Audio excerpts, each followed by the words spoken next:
Hey folks, Quilly18 here, and welcome to a brand new Let's Play for Sid Meier's Alpha Centauri.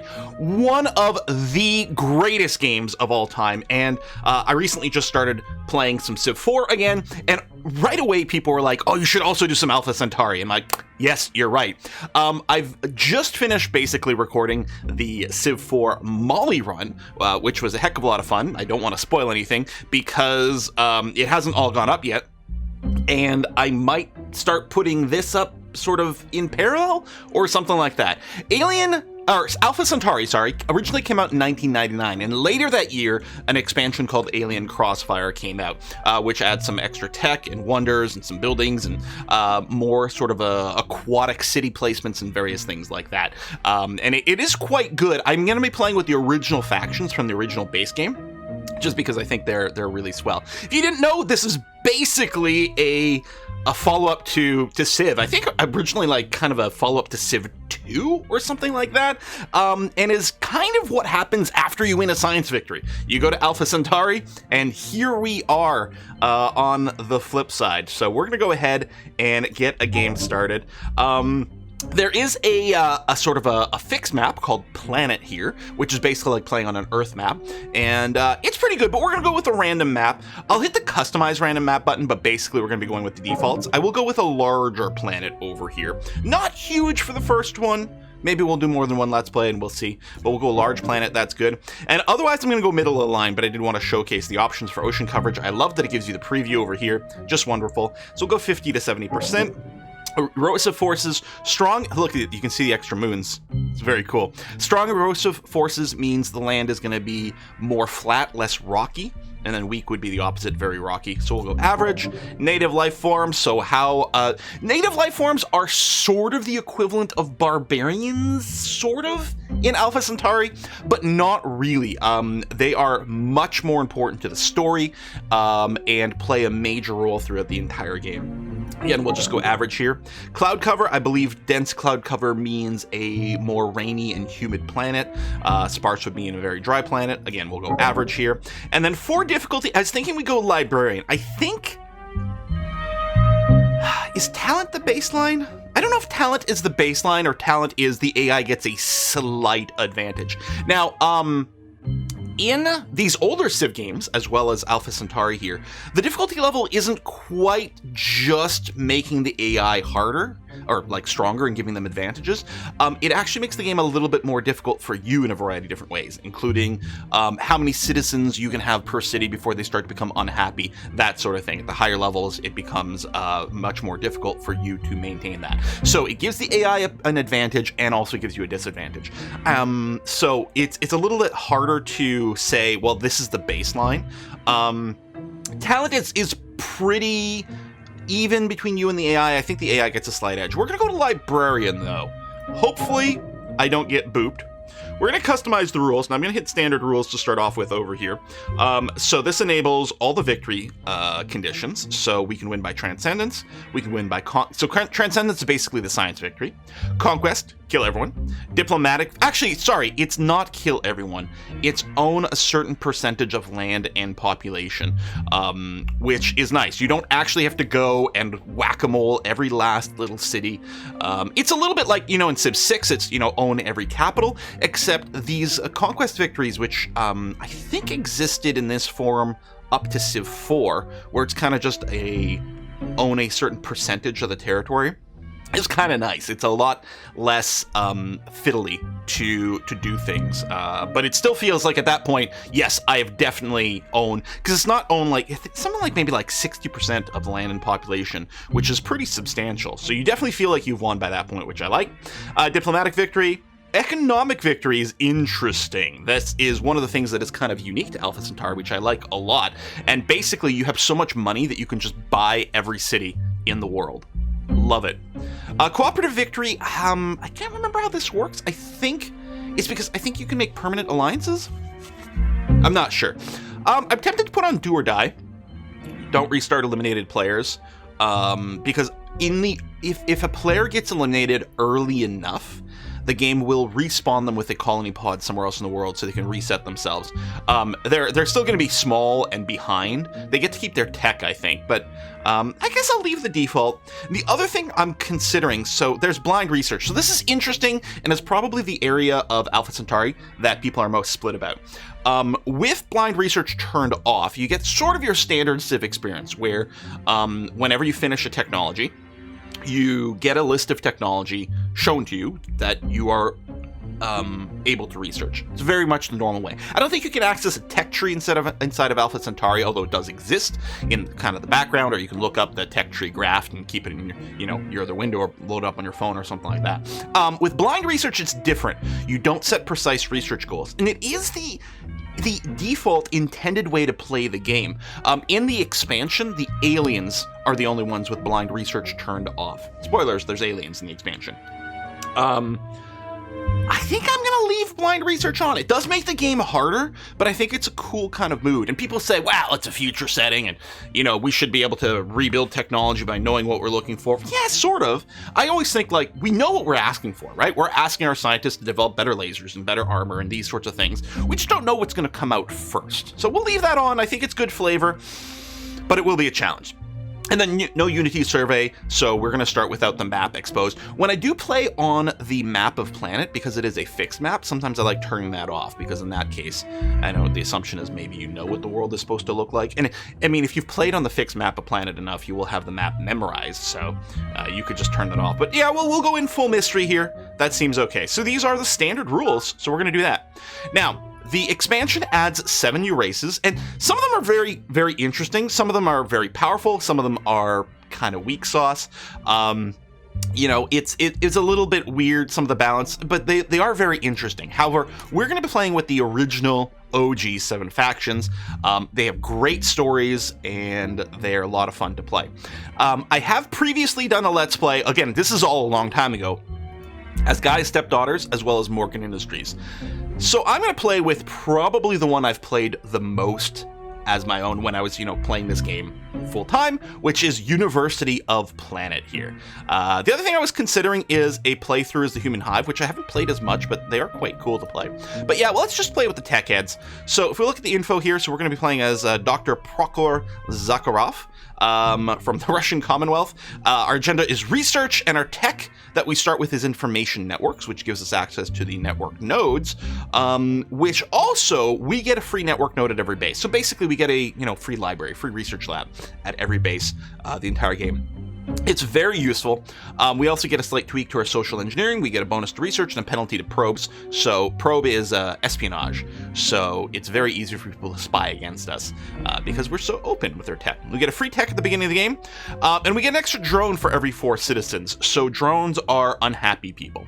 So lack of ethics. I guess we do a lot of the human experimentation, and we can't be fundamentalists. So that's going to be okay. I'm going to hit OK on this, and we should get a quote read out in just a second here. The substructure of the universe regresses infinitely toward smaller and smaller components. Behind atoms we find electrons, and behind electrons quarks. Each layer unraveled reveals new secrets, but also new mysteries. Academician Prokhor Zakharov, for I have tasted the fruit. For a long time, I always thought his title was Prokhor, like proctor, like someone who oversees exams and stuff. I thought he was Proctor Zakharov. Anyway, so we're going to go ahead and load that in. Zakharov, a new era of struggle and opportunity awaits you. The UN starship Unity has arrived in the Alpha Centauri system after a 40-year voyage. All contact with Earth has been lost. After Captain Garland's assassination by unknown assailants, the crew mutinied and split into factions. In the ensuing conflict, some seized control of Unity's colony pods. You now shape the destiny of your university faction, which has just made planetfall. There's actually a novel for this, which goes into that. The idea is we all left Earth kind of as one united mission, and then, the captain was assassinated almost certainly, which caused everyone to break apart. And I guess, in terms of the Unity ship itself, because I guess effectively a civil war. And then we're all split up into different factions over here. So our first base, University Base, great. We're going to keep that name. I'm very pleased with that. I'm going to double check my settings before we go any further here, just to make sure. You could turn off design units automatically. I'll leave it on for now so I don't forget to do things. I think that's all okay. I like the single click here, cancel orders. Confirm odds before attacks is quite useful. Detailed menus, yep, that seems okay. I think that's fine. I don't know if we're going to be automating things. If we do, we'll change some of these. Oh, I'll always investigate monolith. I mean, the first time you run into a monolith, you do have the option to like tell it to always investigate. So we'll leave that on. These, I'll get some explanations. Okay, I'm going to be attempting to play the Secret Project movies. If they might mess with the recording because of resolution pops, we'll see. Fog of War on is very useful. Okay. Flattened terrain is interesting. So this game actually, you can see right away, does have elevation going on with it. Every now and again, sometimes I can find it a little disorienting when I'm trying to figure out like some of the tile situations when I'm trying to move a unit and figure out what tile a city or another enemy unit is actually in. So I might toggle the flattened terrain from time to time. We shall see. But yeah, those I like those settings. Definitely, you know, make sure you're aware of these settings because there's a lot of customization you can do in this game. For the record, I am running a fan patch to the game called there'll be a link down below. It's like science, something like that. An unofficial patch that just fixes a few crash bugs and a couple of cases where I think the description of something doesn't match what it does. So it the fan patch addresses those things over there. Also, I'm playing this in the normal default resolution here. You can, with a very easy change to a config file, have the game run in your monitor's native resolution. You're adding a line called it's direct draw equals 0 in your ini file. If you just Google like Alpha Centauri direct draw, all one word, like direct draw is all one word, then you'll see what it is. So if you're looking to play yourself, I definitely recommend picking this up on GOG, good old games, and it works pretty well out of the box. You don't even have to worry about a fan patch, but I thought, well, maybe I'll go ahead and throw that in, and we'll see what we got. All right, so this is our initial base here. Let's go ahead and take a look at what we've got. So you can see we've got the classic sort of Civ-style fat cross over here. The dashed lines represents the border of the territory that is considered to be ours. These will push out for various reasons over time. We've got our queue here. It's going to start building another scout patrol, which I am fine with. The scout patrol is a unit with 1 attack, 1 defense, and 1 movement. We can talk about how the combat works later on. We can click to different tiles to work different stuff. Some of these have fungus on them. We can't work these or get any value out of these whatsoever right now, so that's not good. This tile here is only going to produce 1 food. This one here is going to produce 1 food, 1 mineral. Now, if you have messed around, if you click on the city itself, like that, it will ask your governor to just reassign your people to reasonable tiles. You can also, instead of having your population work a tile, you can have them become a specialist. Right now, the only specialist we have access to is the doctor, which adds psych. Psych is basically happiness. It's to counter unhappy people. So there's not any reason to do that right now, so we can do that. I'm actually quite a fan at the start of the game of using the governor here. I turn off the manage production. Instead, I tell it to manage citizens and specialists and then activate it. So all it's going to do is at the start of every turn, it will make sure that theoretically the best tiles are being worked. And also if you would get unhappiness, it'll try to assign some doctors to counter some of that in there if at all possible. So we'll see. We'll probably do some manual work on this, but the governor is quite handy for that. I don't use it to build the buildings, but just to make sure that my tiles don't get all bonkers. Yeah, so we've got, these are not fantastic tiles. Unfortunately, we don't have a very strong tile right away to work, and that is highly disappointing, and is going to affect our start a little bit, but we'll see what we can do. Okay. So we did start with the scout patrol, so we're going to go ahead and pop this goodie hut over here. These are they called Unity supply pods? I think so. It doesn't actually describe it over here, unfortunately. But I think it'll tell it when we pop. Notice that each tile has 3 different characteristics. It has an elevation, a sort of flatness or roughness, which can go flat, rolling, or rocky over here. It also has a moisture level, which can go from arid to moist to rainy. So the flatness determines how many minerals a tile produces. So this one here is rolling, which is why we're working this tile and we're getting 1 mineral out of it. This one here is flat, so it has no minerals. Moist gives 1 food. Arid over here, for example, would give no food, although it's got fungus on here, so I can't work it anyway. The elevation is also a thing. You can build solar panels, and I think solar panels generate 1 energy for every 1,000 meters. I will have to double check on that before we go any further. We'll see. I think we can also, yeah, if we click on here, we can see the output of a tile. So this, I didn't know about this for a long time. So this produces currently 1 nutrient, 1 mineral, 0 energy. And if we do build farms and mines, we'd get a little bit more. Yeah, you can see this one here with a solar panel will generate 1. This here, which is over 1,000 meters, just barely over 1,000 meters, would generate 2 of solar. So a solar panel always generates 1 energy and an extra 1 for every 1,000 meters of elevation. So we're going to go and hit this supply pod. Sometimes the supply pods can trigger xenofungus blooms and or be infested with mineworms. We'll talk about those in a bit. I don't think the first one can. If it is, I mean, we're just going to have to restart because it'll ruin our city. But yeah, let's... Turn complete. Okay, that changes the game substantially for us. So this one here revealed an ancient monolith. Now, these monoliths are incredibly important for a few reasons. First of all, whenever a unit enters a tile with a monolith or ends their turn in it, they get fully healed instantly, which is really handy. The second thing is the first time a unit visits any monolith whatsoever, they gain 1 level of experience. So just one time ever. Doesn't matter how many monoliths they visit. And that is incredibly useful. And then finally, a tile with a monolith produces 2 of each resource, which is huge. All of a sudden, we've got a much better start going on, which is really nice to see. Tiles can produce more than 2, but at the start of the game, you're limited by technology to basically a maximum of 2. So this is the best possible tile we can work at the start of the game, with a caveat for tiles with bonus nutrients and minerals. Things work a little bit differently. Okay, that's great. Complete. We got a second scout patrol. Oh yeah, so now I have to confirm my research priorities. Well, first thing I want to do is I want to focus on explore, because explore is for colonization and population growth, which sounds very powerful early on.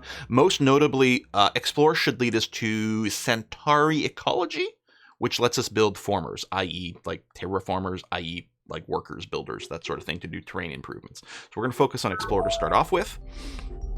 Yeah. Do I go with another scout patrol? I think so. So we don't have that many things we can build early on, although I do have the tech for recycling tanks. This will give +1 to each type of production in the city square itself. So the city square will become a 3-2-3, which is very useful. But I think I'm going to want an extra scout patrol just to be able to, well, literally scout a little bit faster. Also deal with any mine worms we run into relatively soon. And colony pods. So colony pods do consume a unit of population in your city. So your city does have to be size 2 before you can pop it out. We are going to grow in 10 turns, which should work out. But yeah, let's get another scout patrol first. I think I'm going to be very pleased with that. And let's send... You know what I might do is... I'm going to wait for a tick. I am going to pop this goodie hut. And then we have another scout patrol to maybe deal with mine worms. Ah, shit, it is mine worms. Okay. Well... This is pretty unfortunate. I am going to move this unit onto the monolith. Complete. So it gets the level up, which is very important for side combat, which is what's going to happen over here. Mine worms... So these things here are just a giant ball of a bunch of different worms. And they're very easy to kill. You just get a little flamethrower, you burn them away, trivial. The problem is they have massive psychic powers and force you to live your worst possible nightmare and basically paralyze you with fear, and then they just go and nom nom nom you. So instead of conventional combat with them, it's all mental combat, basically to overcome your fear so you can burn them away. And the attacker in side combat gets a benefit. They have a 3-2 advantage on ground. On sea, it's even whether you're attack or defense. So ideally, you'd want to be the attacker when it comes to side combat, which isn't going to happen. They're going to attack me first. Higher level units do get a bonus in side combat, which is good. The other thing that helps out is if you have a higher planet rating, which currently we just have a 0. So again, we are university here, so we get +2 to research start off with, so we research 20% faster out of the bot. And we do get a penalty to probes, which makes it so that enemy probe actions are cheaper, and they have a higher success rate. Now, this isn't going to matter at the start of the game, but it is going to be painful once we get into the mid-game here. But let's see what happens when this mine worm attacks us. Excellent. We did get the defense. I actually didn't look at the stats. You get a little combat stat thing that goes on in real time. Well, not in real time, but when the combat starts at the bottom, you guys would have been able to notice that, or you can rewind and watch and see what kind of modifiers are going on here. But we actually got quite lucky there to win that combat. I'm going to leave this unit here for a turn. There you go. See, it's going to instantly heal, which is great. And then we're going to go back to exploring with this scoot. Excellent. All right, turn complete. Let's go. And I'm going to move this one down to the coast here. Planet's atmosphere, Yes! though a gasping death to humans and most animals, is paradise for earth plants. The high nitrate content of the soil and the rich yellow sunlight bring an abundant harvest wherever adjustments can be made for the unusual soil conditions. Lady Deirdre Skye, A Comparative Biology of Planet. Okay.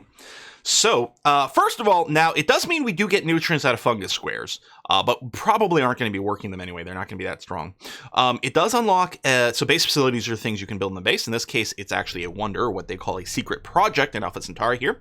Weather paradigm increases terraforming speed, which is nice, but not probably the big deal with this wonder. The big deal is it unlocks all the advanced terraforming options right from the start. Condensers, boreholes, echelon mirrors, raised lower terrain, drilled aquifer. All these are things that you unlock a fair bit later in the game, and it is quite nice to be able to do some of that stuff early on.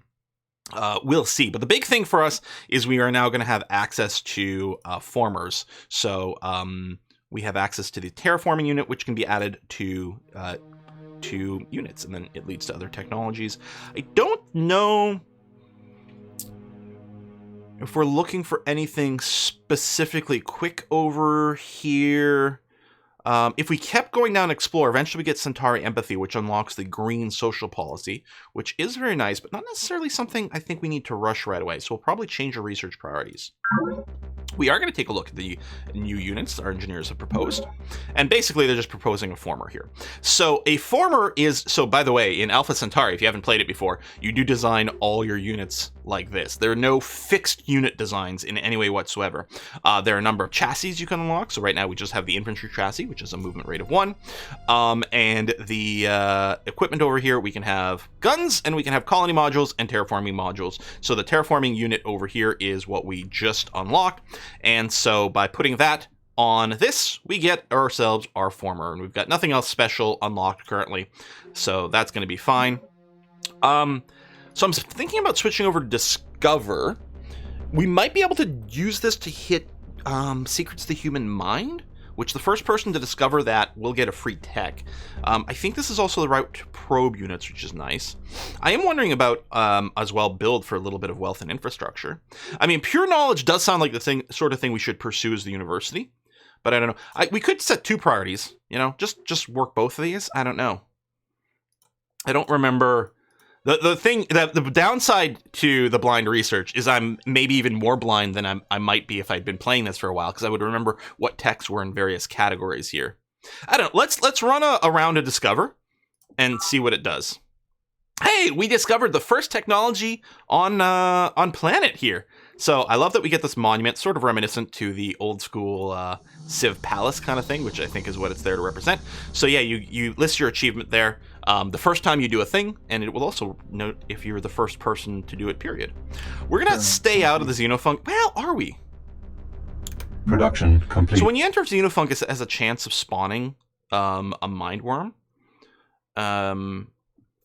You also move slower through the fungus. Mindworms also, I think, spawn naturally in the fungus, and you can't see them in there unless you try to enter. Maybe it's not walking into it that spawns it. Maybe it's just, you know, maybe there was something there this whole time. I'm not sure. But the end result is about the same. Sometimes when you enter the fungus, you discover there's a mindworm there. Okay, Scout Patrol is done. I absolutely want to start ourselves on a colony pod now. I would also like some of these wonders. The Human Genome Project would be really good. So what it does is it gives you 1 extra talent at every base. A talent is just a happy face, and this helps you counter unhappy faces, i.e. drones over here, plus protects you from the Promethean fires. We get more drones so as the university, so it is quite nice to get this, but we'll see. First thing I could do is I could put down a former. So I could start improving some of the terrain around here. You know what? Maybe I will do that first, rather than rushing out expansion. Yeah, I don't mind that. Now, at some point, we are going to want to make sure we defend University Base, but first thing I'm going to do with this scout is I'm going to move it to the monument so that it gets a free level up. Turn complete. We'll go here, see what's off the coast. We are going to just pop a little bit more terrain. Turn complete. So we don't even know where we'd want to put our first expansion colony, so... Turn complete. Okay, rivers are nice because they're worth +1 energy. Energy, ooh, we got another monolith over here. Yeah, monolith is silent because this unit already got an upgrade from a monolith. That's what that means over there. Under social engineering, down here, we can set sliders for science versus economy and then psych to keep people happy. If you go away from the 50% mark, you actually do get like an efficiency hit. Along the way here. This can be countered with high efficiency, I believe. But for now, we're going to keep them balanced. So we have a net income of 2. We got a breakthrough every 5 turns. More energy means faster breakthroughs and more income. And as far as I know, there's no difference in tech costs. So we are, regardless of whether we're researching late game tech or early game tech, currently we would get a tech every 5 turns, period here. So they're all worth the same in terms of research time. Keep along the coast. Scientific theories are judged by the coherence they lend to our natural experience and the simplicity with which... I wonder why we got a military tech. The grand principle I guess applied physics balance sounds like Discovery. Razor's edge of truth. Commissioner Pravin Lal, A History of Science. So this gives us a new module for our units, so we can make units with attack of 2. It leads to nonlinear mathematics, which is attack 4. High energy chemistry, which gives us better armor and nerve pods. It also leads to optical computers, which literally does nothing. It's just a prereq for other things. So that's a little disappointing. You know what? Let's switch over to build for a little bit, and then we'll bounce back to discovery. But yeah, let's see about more infrastructure. Let's peek off the edge here. So this would be a nice spot for a city. I'm going to bring this unit back to University Base. We'll use it to escort the colonist later on. Turn complete. So we got a border here. What's the deal with this border? Maybe sea borders don't expand the same way. Complete. That makes sense. All right, formers are done. Let's definitely get a colony pod in the queue now. I mean, we've already increased in population. Oh, we did get mineral resources over here. That is quite interesting. So tiles with this resource, eventually they will expire. These things over here. I don't know if it's still the same at sea, but on the land, definitely, sometimes they will expire. This thing here is giving us extra production. If I select this, so this is flat and moist, so it'd be worth 0 minerals and 1 food. But because it's got the mineral deposit on it, it's actually giving us +2 minerals currently. Eventually that'll go away. But I said that tiles at the start of the game, until you get certain technology, you're limited to a maximum output of 2 of each. Here it says with a mine we'd get 4, and that actually is not lying in this case because it's got minerals on here. It breaks those rules of the maximum. So this tile all of a sudden with a mine would produce 4 stuff, which is great because we can build both a farm and a mine on a tile. So I think it's going to be quite important, especially since we're already working it, to go over here and build a mine on that. It's going to be wonderful. Let's pop this pod. Pod recovered. Mineral pod. Oh, lets us instantly finish the colony pod. Well, that's nice. Turn complete. Production complete. Now, it did use up one of our units of population, although we are going to grow before we get another colony pod currently, so we could just queue up another one. I'm wondering about getting recycling tanks going just so we get a little bit more base production in the city. Because it'll give us +1 of everything in the base tile, which right now would be worth a lot. Plus, recycling tanks have a great quote that we all love. Now, I kind of want to settle forward, right? This is kind of a, behind us. We're not really going to have competition for the spot. On the other hand, it has a monolith, and that means the city is going to get great production early on. So I think we're going to want to settle back here. Ideally, we'd be somewhere maybe on this row, because that would mean no overlap with the capital. I wish we had dot mapping tools in this game. I could settle one city here, which would have no overlap with the capital, and then go out to here. So if I settle maybe on this coast here, it'll have minimal overlap with a city we place here later. You can't place a city on Xenofungus at the start of the game, so we'd have to clear that out before we did anyway. So I think that'll be the plan. I think I'll plan on dropping it right over here. It's a little less good than it could be immediately, but that's okay. Turn complete. Oh, Chairman Yang. Hello. Well met! I'm now called Chairman Yang and act as the voice of the Hive, whose intent is to found a society on the principles of security and control. I see you and your minions have flourished in this unforgiving world. So I believe he used to be the chief security officer on the Unity. Apparently we're currently stronger than him, because I guess we built an extra scout patrol. So not a big deal. But that is good. So he's currently obstinate. So he's not going to be particularly friendly, but he's not looking to insta-declare war, theoretically. He'd like to swap some tech, which seems like a great idea. Yeah, we'll give you ecology for your doctrine loyalty. Fine. I could also offer something else. This would be the network node. One way gets them former, one gets them the network node. They're both good, but you know what? We'll do this. Again, it is a higher level tech, because it's Conquest 2 versus Explorer 1. But again, the costs are all static. In any case, what we want to do is we want to multiply. We want to meet as many people as possible, trade as many techs as possible, so that we have everything. Therefore, a wise prince will seek means by which his subjects will always, and in every possible condition of things, have need of his government. And then they will always be faithful to him. Niccolo Machiavelli, The Prince. Data links. So I believe Yang starts with this technology. That's the starting technology here. It gives us access to effectively walls, which is perimeter defense. And the command nexus is a wonder that puts a command center at every base. Command center is basically a barracks. Units built here start with 2 morale upgrades. These are all very good. I don't know what we're going to do. It also unlocks the police state social engineering option.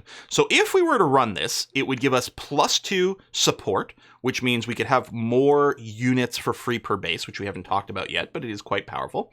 It also gives us +2 to our police rating, which means we can use more military units in a city as police to offset drones. It does give us -2 efficiency, which as we add more cities to our empire, this will result in more energy lost inefficiencies and I believe more drones as well. I don't particularly think we need this right away. It also costs us a few credits. Now, it's quite nice for Yang. So he starts with this, and Yang with the human hive, they ignore negative efficiency. So they can run police state and later on planned economics, both of which have -2 efficiency. And for most people running that would be -4 efficiency, which is really bad. But he just ignores that, which is nice for him. But we're just going to leave our social engineering as is. So this is the case where we have more tech than he does. So he wants to offer his world map instead. I'm going to say no, then he'll probably ask us to give it to him for free. Yeah, emergencies are... Yeah, I'm going to say no. We could trade it for money. He's not so cranky, and again, we have a more powerful thing, so he's not going to start a war from this. And there you go. In fact, he's like, oh, you know what? My bad. Let's be friends. This seems like a great idea. So this will, help to prevent war early on when we will hopefully want to expand as quickly as possible. I might redirect this colony ship because apparently we might be fighting for land over here against Yang. But we'll get some friendship. This also starts trade. I think we need to know where his cities are. Maybe we should have asked for the map to do that. But yeah, so he's over here, so I'd really like to claim this land as quickly as possible. So I suppose what we'll do is we'll actually look to colonize in this direction instead. Meanwhile, over here, we're going to look to build a mine on this tile. So building a mine is M. We're going to do that, so that'll add 2 more production to this tile, which is great. You can have a farm on a tile that's got a mine, so we'll be doing that later on, hence these little handy commands, right? This will automatically build a farm, then a mine, then a road, but I want the mine first, so I'm going to manually go ahead and do this. You can also plant forests, and we'll talk about those because they're very, very, very potent and powerful. Complete. But they work a little bit differently. A way of life than office holding for your future rulers. A well-governed city becomes a possibility. For only in such a state will those rule who are truly rich, not in gold, but in the wealth that makes happiness. A good and wise life. Plato, The Republic, data links. Cool. So we're going to keep working on discovery because if we can get, I guess we have biogenetics because we have recycling. Yeah, and the Human Genome Project. This is, I guess, the tech we got for free. If we can get secrets to the human brain first, we'll get a free tech up. It also unlocks the hypnotic trance ability for units, which is really useful for us. I think was it Shift R, Control R, Shift R. Yeah, so we got to discover even though we're on build, and this just weights it. This makes it more likely, but we will still have randomness. So yeah, we're gonna weight it towards discover and try to see if we can get that. Oh, these are Yang's actual borders here. So, and this little red notch, that's he's got a city over there somewhere. So yeah, it is going to be important that we settle here soon. This wouldn't be terrible. It would be one tile of overlap with the capital, which I'm fine with. I can't build a city on a rocky terrain, which is what these are, or again, the fungus. So I think we're probably just going to try to dump a city here as quickly as possible. This will also push our borders forward. Right now, if we settled within his borders, he'd be pissed. But if we push our borders forward, it can give us more room for ourselves to settle. I think the Treaty of Friendship, he might at some point get cranky. I've got a unit in here. Okay, there is zone of control in Alpha Centauri. I can't move from a tile. Like there's limits to where I can move if I'm adjacent to an enemy, or I mean he's a friend, but it's still the zone of control still applies here. We became allies, which I think is called a pact. Is it a blood pact in this game? I don't remember what it's called. But if we became allies, then the zone of control would no longer apply, and I could actually like stand on the same tile as his units because it's not one unit per tile. All right, I'm gonna move that way into the mist. But yeah, he might ask us to move our units out, in which case we'll probably just say yes. Being attacked by a mind worm. Oh, it loses. Interesting. Turn complete. Oh. Meet again. Research proceeding to satisfaction. He's non-committal. Oh, his strength has gone up. Yeah, you must withdraw them immediately. Okay. I think he'll ask once like that, and then a second time he'll ask, and we'll have to, we can hit a button to instantly teleport out of his territory. Well, hello! There must be a borehole cluster up here.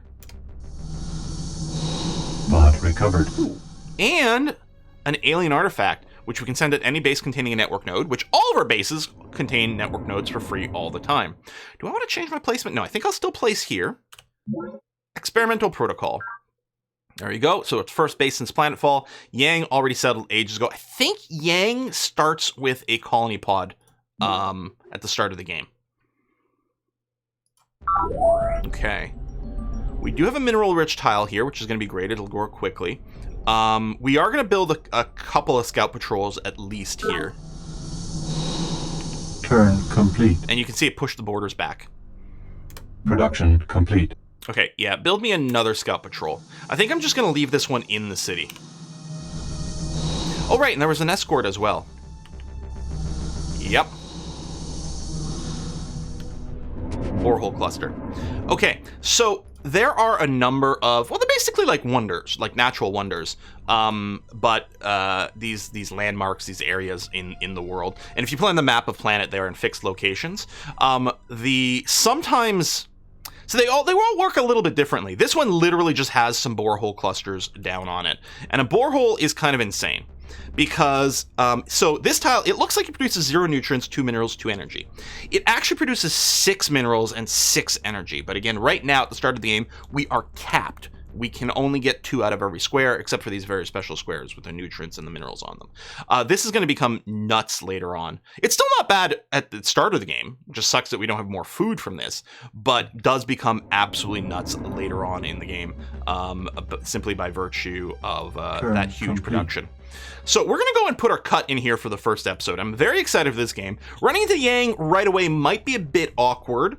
That might lead to some early game warfare, which as Zakharov here, as the university, we do fall very naturally into sort of a builder strat because we can just tech up like crazy. On the other hand, if we just have, more powerful military because of our technology, we might be able to go a smashin' as well.